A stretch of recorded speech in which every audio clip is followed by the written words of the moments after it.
In May 1851, Queen Victoria and Prince Albert presided over the grand opening ceremony of the Great Exhibition, an unprecedented spectacle of industry and progress. It featured a magnificent display of manufactured products, from great British steam engines to exotic goods from the Empire and beyond. A stunning crystal palace was built in Hyde Park to house the displays, and 6 million people visited the exhibition, the equivalent of 1/3 of the British population. Prize medals were given to the best products on display. One was awarded to the creators of the Patent Leamington Kitchener, the 1850s must-have kitchen appliance.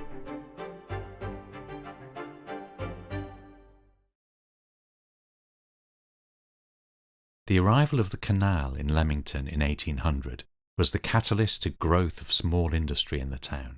It became much easier and cheaper than before to transport heavy raw materials such as coal, and a series of ironworks appeared around the town. The ingenuity of William Flavel and his son Sidney would make Leamington a household name in the world of cooking. Typically, the kitchen range carried an open fire, and what Flavel did was to develop one of the first, not the first, but one of the first closed cast iron kitchen ranges, and this became known as Flavel's Patent Leamington Kitchener.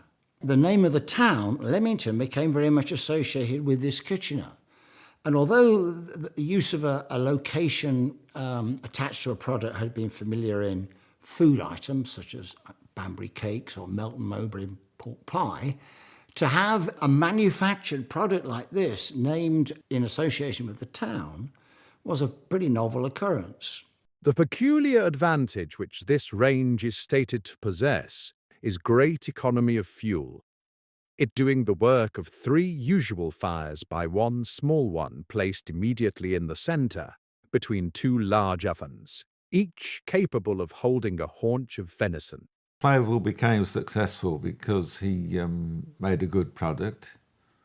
He made it well, presumably sold it at a reasonable price, but he was good at self-promotion, I think. Word must have spread pretty rapidly because his list of people who actually purchased this item is legendary. And indeed, in later advertisements, long lists appeared of all those people who had endorsed it. And this goes right up to royalty. Queen Victoria, indeed, has a Leamington Kitchener. And of course, one of the greatest accolades he received was at the Great Exhibition of 1851, where he received one of the medals which were awarded to outstanding pieces of workmanship. This featured very heavily in subsequent advertising. The only prize medal awarded with special approbation for ranges is given to Sidney Flavel and his Patent Leamington Kitchener. SF takes the present opportunity of thanking the nobility, gentry and public who have so liberally patronised his cooking apparatus, and assures them that he is highly flattered by the testimonials so frequently received from various parties who have them in use, at once proving the truth of the opinion that this range is found to be in practice what the jury of the class judged it to be in theory, the best Kitchener in the world. The success of the Leamington Kitchener inevitably led to copycats, and there was intense competition between rival manufacturers. Another individual who made great play of his particular range was Joshua Harrison, and in 1850 he joined the Flavel Company.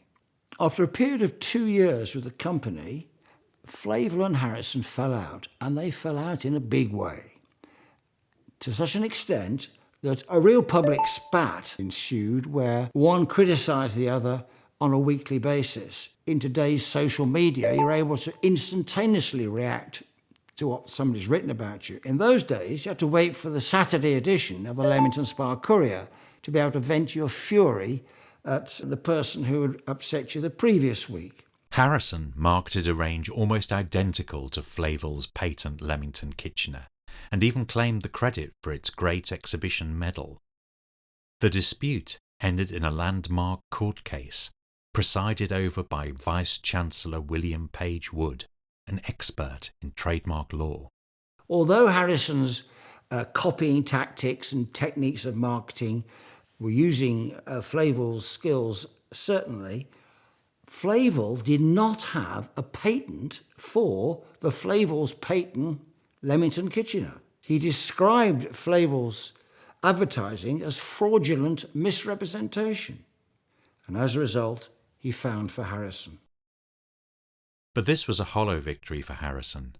By 1854, he'd left Leamington, and Flavel took possession of Harrison's former factory, the Eagle Foundry, in 1856. This is now the home of Aga Rangemaster, and cast iron cooking ranges are still made at the site to this day. If you enjoyed this video, please like and subscribe to the channel.